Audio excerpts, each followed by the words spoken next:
Now we do. Great. Now we do see you. Do you still hear me? Okay, great. So we can finally start. Mike, hello. Hi. А мы его не будем слышать. Здравствуйте. Да, хорошо. Будем читать по губам, но Антонина его слышит. Майк, Московская международная книжная ярмарка 2020 приветствует вас. We are happy to welcome you here on the Moscow Book Festival 2020. Спасибо, очень рад быть здесь. Майк, времени у нас ушло много на подключение, поэтому не блиц, но все же чуть поторопимся. So we're gonna hurry a bit. Ладно. Ваша книга «Внутри убийцы» стала по-настоящему бестселлером на российском рынке в том числе в 2020 году. Your book, Killer's Mind, has become a real bestseller in the Russian market in 2020. Дело в том, что она рассказывает о профайлере. Профессия профайлер в России, это я как капитан милиции, говорю, не очень известно не только людям, которые связаны с этой профессией, но и тем, кто не связан с ней. Думали ли вы, что такой успех о неизвестной профессии будет иметь в стране, которые ее не знают?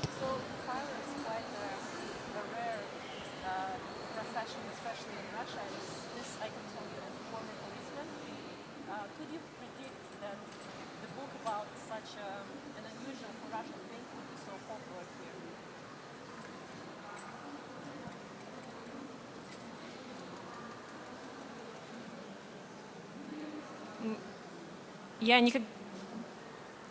никогда бы не подумала, что эта книга приобретет такую популярность. Я в основном писала для американского рынка и для англоязычного в целом.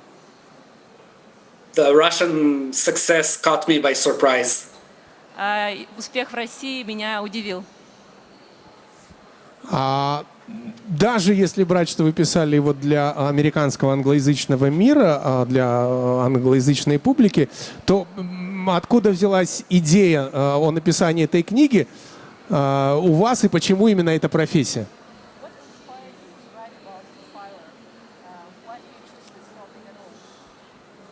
Well, I started out by wanting to write about a serial killer. I wanted a series that focuses on serial killers. Я хотела написать серию книг о серийных убийцах, и это была моя главная цель. And that's why I decided I need a professional that will focus only on those. And then I discovered that the FBI actually has a unit of these people called profilers.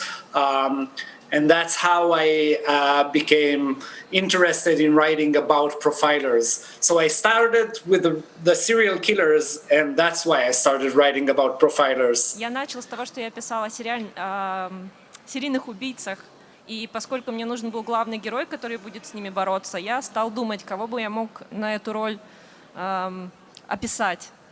И позже я узнала, что в ФБР есть специальные подразделения, занимающиеся именно серийными убийцами. Таким образом, я заинтересовался именно этой профессией. Мало заинтересоваться этой профессией, чтобы не попасть в просак, как говорят у нас в России, для того, чтобы описать ее правдоподобно и не слышать насмешек от профессионалов, нужно написать ее правдоподобно и честно. Приходилось ли вам общаться с людьми этой профессии, и если да, то как много и как часто?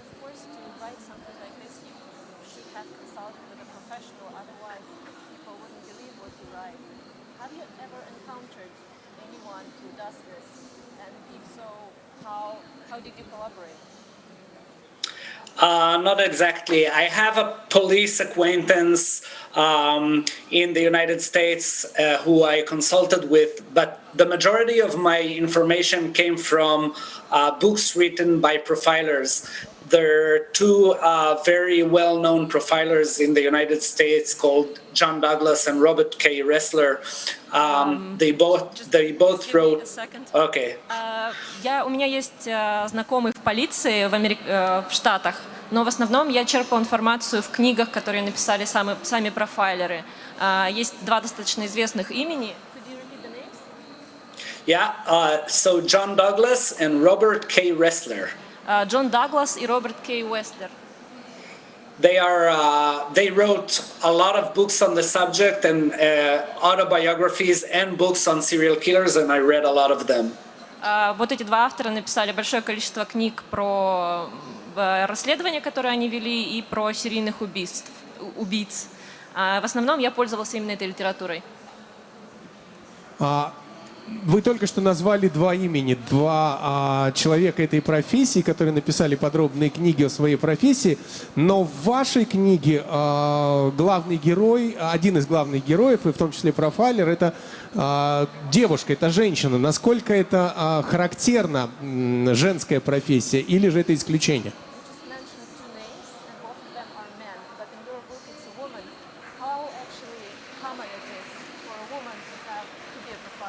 Да, и есть ли прототип? Well, so John, first of all, these two profilers are actually, they were in the early 80s in the FBI, and it wasn't at all common for women to be in the FBI agents at that time whatsoever. Эти книги написаны в 70-е и 80-е, и в то время, конечно, в ФБР женщин почти не было, не говоря уже о профайлерах. But both profilers did work with a psychologist consultant, and she's part of the inspiration for Zoe. She was a civilian consultant. Но они оба консультировались с женщиной-психологом, и она стала прототипом Зои в некотором смысле. Мы сегодня в рамках нашей презентации, пока не началась трансляция, говорили о том, что совсем скоро на русском языке выходит вторая книга о Зои Бентли «Во тьме». Планировали вы, написав первую книгу, о том, что это будет серия?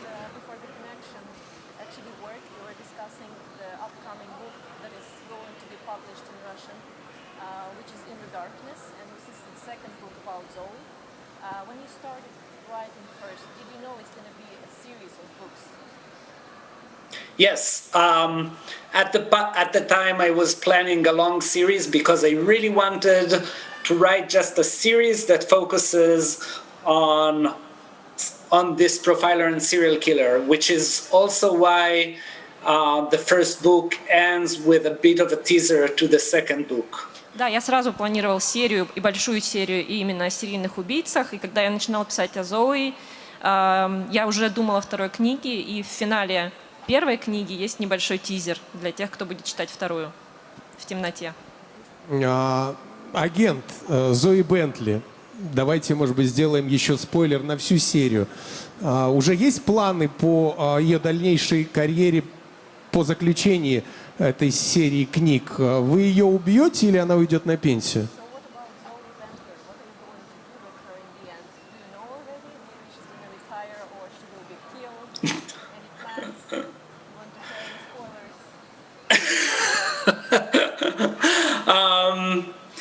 I'm not planning to kill her just yet. Пока еще не планирую ее убивать.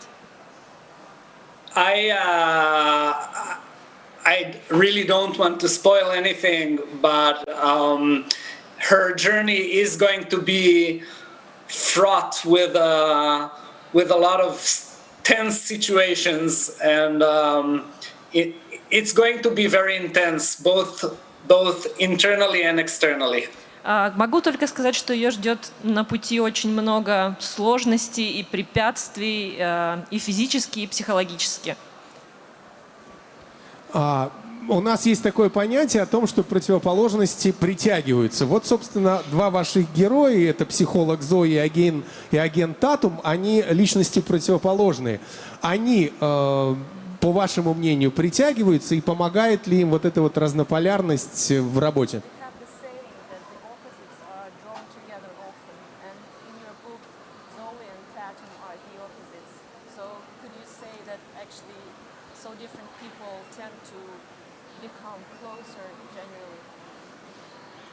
I think it really depends on the people, but in Zoe and Tatum's case, this is exactly what happens. Zoe and Tatum complement each other because Zoe can be much more analytical when it comes to things that might be a bit emotional for Tatum. He has visceral reactions. Ну, я не знаю, как с остальными людьми, наверное, со всеми людьми по-разному, но в случае Зои и Татума, конечно, это работает, потому что они друг друга дополняют. В то время как Зои, у нее очень аналитический склад ума, она может мыслить трезво, Татум более эмоциональный и склонен к тому, чтобы импульсивно действовать. And of course, Tatum has social abilities that Zoe kind of lacks, and he can kind of smooth things over for her so that they can work better. Зато ему легче общаться с людьми, и социально он более адаптирован. И, конечно, в этом смысле он очень многие углы может сгладить. Кто вам больше по нраву? На кого, возможно, даже похожи больше вы? На Зои или же на Татума?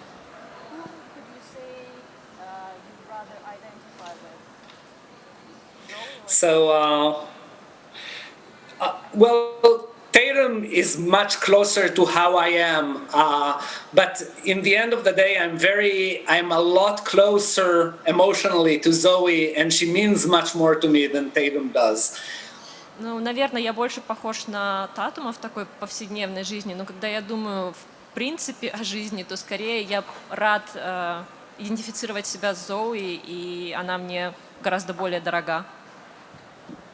Спасибо большое. Кстати, если у наших гостей есть вопросы, у нас время лимитировано.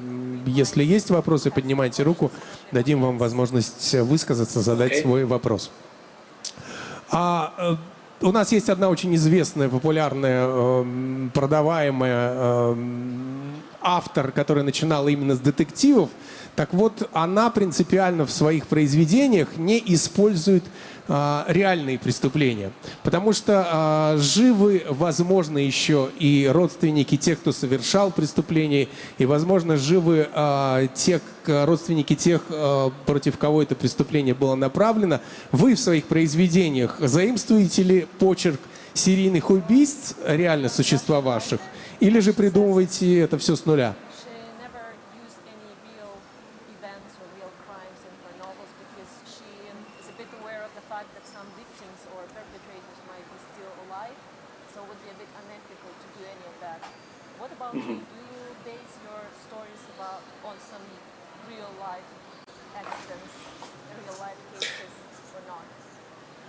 I use facets of various real serial killers to create my own serial killers. The serial killer in the first book has some aspects of Jeffrey Dahmer. Jeffrey Dahmer. Я использую разные детали из разных дел. То есть я не беру целиком, я по деталям это делаю. И в первой книге я многое взяла от Джеффри Даммера, серийного убийцы. Если поставить перед вами выбор, вот вы не писатель, но выбора два. Вы либо убийца, либо вы жертва. Что бы вы выбрали?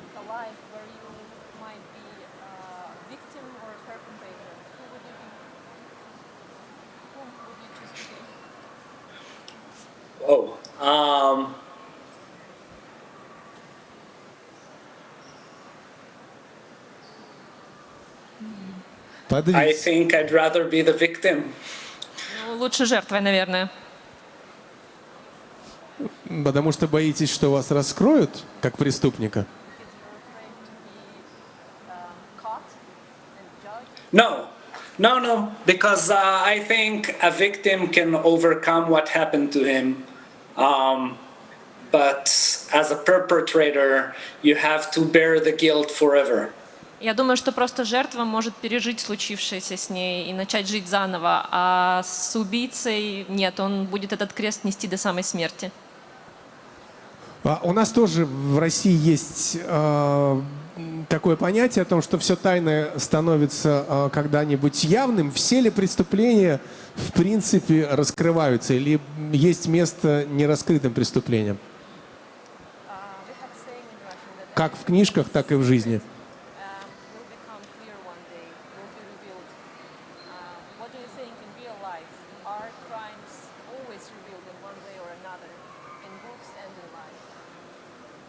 No, absolutely not.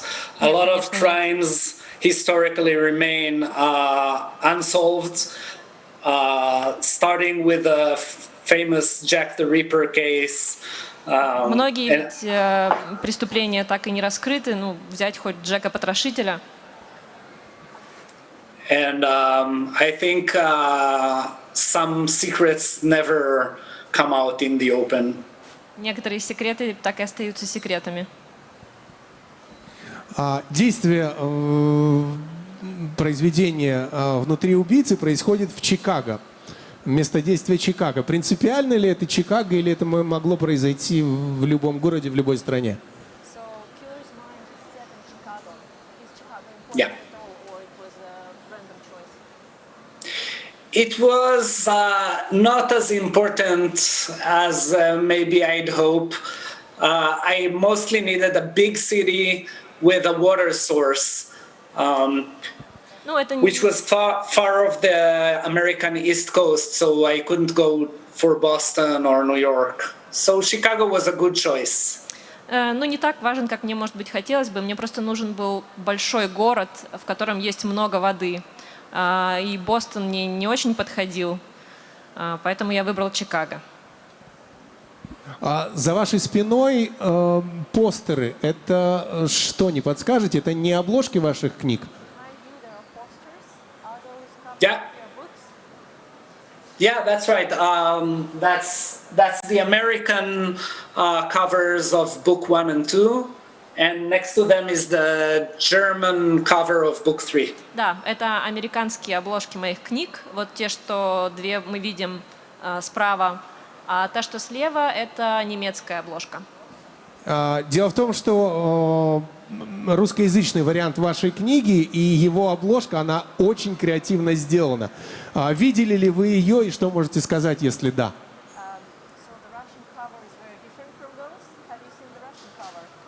Yeah, of course. It'll sound like I'm pandering a bit, but the Russian cover is my favorite cover of all covers I have for this book.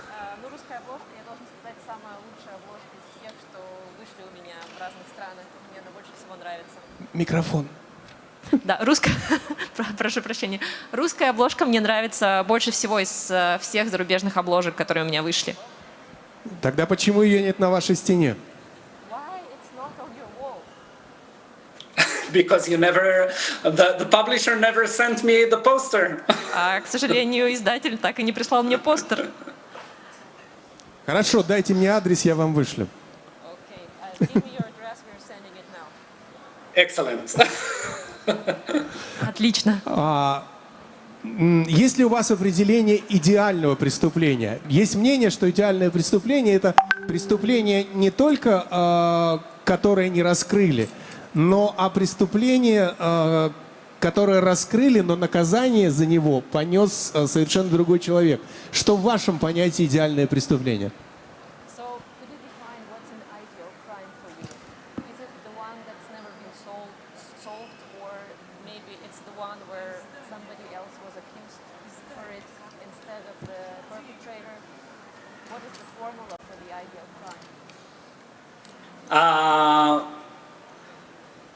When you say ideal, you mean the perfect crime, right? When you say the ideal crime, you mean the perfect crime? Yeah. Okay. I think the perfect crime is one where someone else is blamed for it. Да, я думаю, что идеальное убийство то, где обвиняемым оказывается кто-то другой. Because then you will never be suspected of being the real perpetrator. Потому что это значит, что вас никогда не заподозрят. И гипотетически мы поняли, что вы не хотели бы быть преступником, но вы смогли бы совершить идеальное преступление?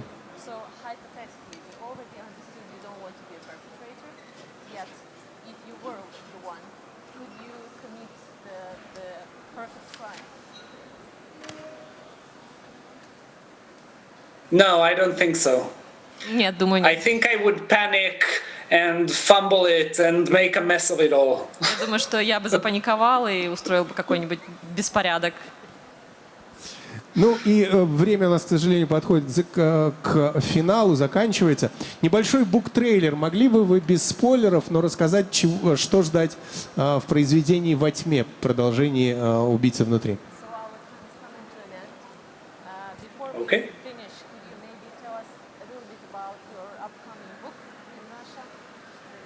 Book. Yeah. Yeah. So in book 2, it starts with Zoe's growing concern about her sister's safety. Вторая книга начинается с того, что Зои очень озабочена безопасностью своей сестры. She's worried that Rod Glover might come after her sister. Она переживает, что Род Гловер может прийти за ее сестрой. But now she's faced with a new killer, someone who is burying his victims alive and filming it. Но тут она сталкивается с еще одним серийным убийцей, который сжигает своих жертв заживо и снимает это.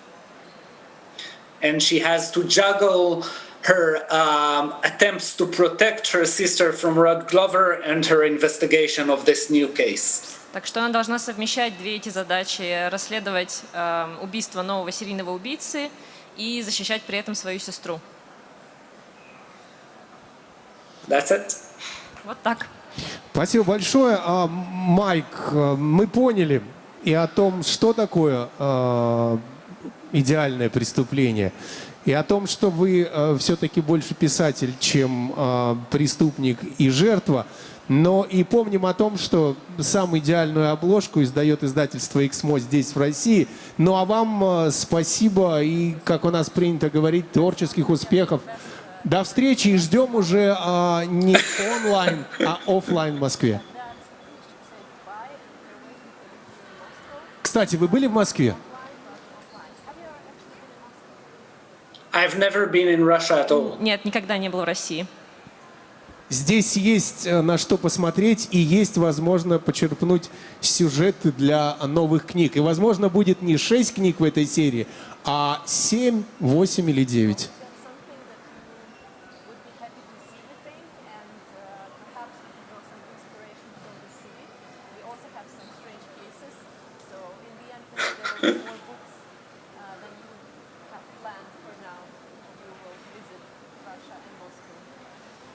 Excellent. Отлично, буду очень рад. Спасибо большое. Еще раз до встречи. Это был и будет Майк Омер. Друзья, ваши аплодисменты. И скувайте его в овациях. Спасибо, до свидания. Okay, thank you. Спасибо. Bye-bye. Да, Антонина Черташ, друзья, поаплодируйте ей за этот сложный синхрон. Спасибо большое. Yes, thank you very much for your. My pleasure. Thank you. Thank you. Bye.